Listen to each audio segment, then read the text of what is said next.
There is an herb known as Vitex ignis castus or chaste tree berry. And a lot of people want to know, does it actually increase my progesterone? Can I take this herb instead of taking progesterone replacement therapy? Let's talk about it. My name is Dr. Carrie Jones. Definitely hit that subscribe button because I know hormones can feel like herding cats, and I'm here to help. So to answer your question, kind of and indirectly. So with chaste tree berry or with Vitex, it works on the brain to reduce prolactin. Let me back up. Progesterone is produced out of the ovaries after ovulation. So when you release the egg, the cells left over turn into a little progesterone producing factory, and that's when women make progesterone. But it can get screwed up for all sorts of ways. A big one is the hormone prolactin. You've probably heard of prolactin as it's the prolactation hormone, thus it goes up with breastfeeding. But we can have an increase in prolactin even like mildly due to things such as chronic high stress, hypothyroidism, maybe you've got too low thyroid, Hashimoto's, low B6, but specifically also low dopamine. Prolactin is under the suppression or the squashing by the neurotransmitter known as dopamine. So you can also have high prolactin from a tumor, from a prolactinoma. Those usually cause really high levels of prolactin, and that's not what I'm talking about. What I'm talking about is how does chaste tree work if you have kind of mild levels of high prolactin. So when prolactin's kind of mildly high, the body's like, what are we doing here? Are we breastfeeding? Are we not breastfeeding? What are we doing? And I'm going to interfere with the signals that tell the ovary to ovulate. And when that happens, you get less production of progesterone, or maybe you don't ovulate at all. Here's where chaste tree comes in and saves the day. Chaste tree seems to be what's called dopaminergic, and that it increases dopamine to suppress, put its thumb on prolactin, and the downstream effect is that you can then ovulate and make proper progesterone levels. So this is why you will often hear like, oh, I took chaste tree, the herb, and I started making progesterone, or I ovulated, or I got pregnant, or my PMS got better, whatever it is. So that's the most common reason. You take chaste tree, it lowers prolactin, that's slightly high, that allows progesterone production to occur. Now, chaste tree I often call as an herb, I call it the adaptogenic herb of the ovaries, the brain to the ovaries. So we know adaptogenic herbs for stress. I think that chaste tree, if it had more research, we would see that it actually works on brain pulses, such as LH and FSH. LH helps modulate when you do and don't make progesterone.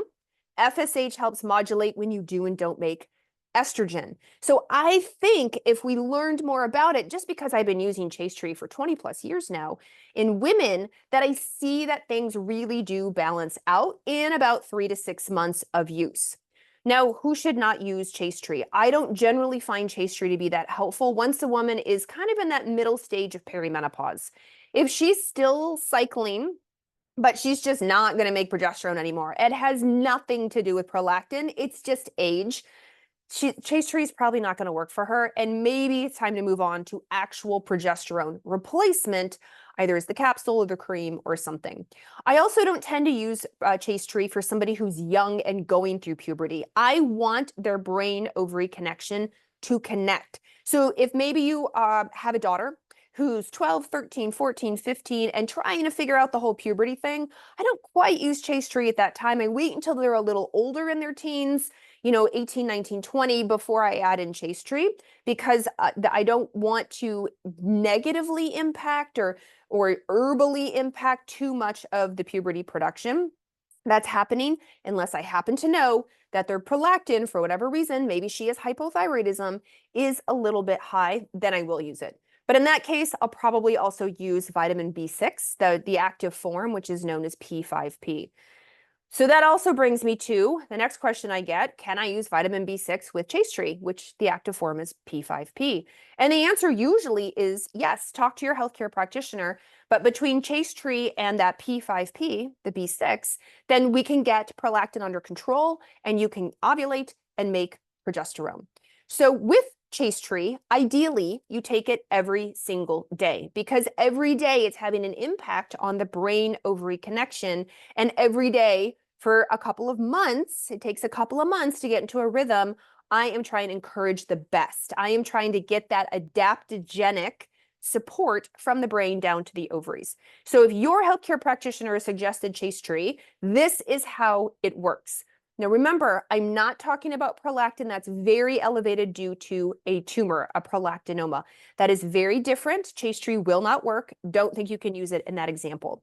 But if you have hypothyroidism, if you have low B6, if you have low dopamine, if you have really high stress, and your practitioner has checked a prolactin and it's a little mildly high and it's affecting your progesterone production, Chaste Tree coupled with P5P, B6 might be a perfect combination for you to help while you're also working on some of those other causes, hypothyroidism, high stress, etc. So I hope that helps answer your question. If I take Chaste Tree, will it automatically increase progesterone? And the answer is maybe and indirectly. Now, if you do not have a prolactin problem, let's say prolactin is not your issue at all, but it is stress or it is thyroid that hasn't affected your prolactin, Chaste Tree may or may not work. You're still welcome to try it, especially if your practitioner suggested it. I do love Chaste Tree as an herb, but again, we're trying to get to that root cause. And if the root cause really isn't prolactin, you may not see the best outcomes with Chaste Tree. So I want to give you realistic expectations. Having said that, I have used Chaste Tree, like I said, for 20 plus years, very successfully. It seems to work very well in a lot of cases. So I hope that helps answer your question. Oh, one last thing. I don't use Chaste Tree in postmenopausal women. Once the progesterone factory is shut down, Chaste Tree is not going to work. She will need to move on to full progesterone replacement. So I wanted to make sure I made that one caveat. So again, I hope this was helpful. I hope you now understand. I have other videos you can click on all about progesterone itself. You're going to want to hit that subscribe button, give me a thumbs up, and of course, any other topics you want to see, drop it in the comments, and I will cover it for you.